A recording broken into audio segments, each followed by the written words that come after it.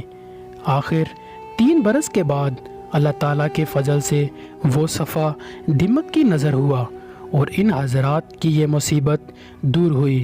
3 برس کا زمانہ ایسے سخت بائیکاٹ اور نظر بندی میں گزرا، اور ایسی حالت میں ان حضرات پر کیا کیا مشکلیں گزری ہوں گی وہ ظاہر ہے، لیکن اس کے باوجود صحابہ اکرام رضی اللہ تعالیٰ عنہ اجمعین نہایت ثابت قدمی کے ساتھ اپنے دین پر جمے رہے، بلکہ اس کی اشاعت فرماتے رہے۔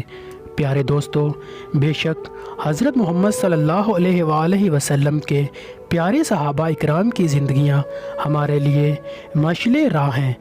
جس طرح صحابہ اکرام نے استقامت کے ساتھ دین اور اسلام کا دفاع کیا، اسی طرح ہمیں بھی اپنے دین کی حفاظت کرنی چاہیے۔ اس میں ہم سب کی کامیابی ہے۔ اللہ تعالی ہم سب کو عمل کرنے کی توفیق عطا فرمائے، آمین یا رب العالمین۔ پیارے دوستو، اگر میری ویڈیو آپ کو اچھی لگے تو کمنٹ باکس میں اپنی رائے کا اظہار ضرور کیجیے گا۔ آپ کی دعاؤں کا طلبکار، اپنی دعاؤں میں ضرور یاد رکھیے گا۔ اللہ حافظ۔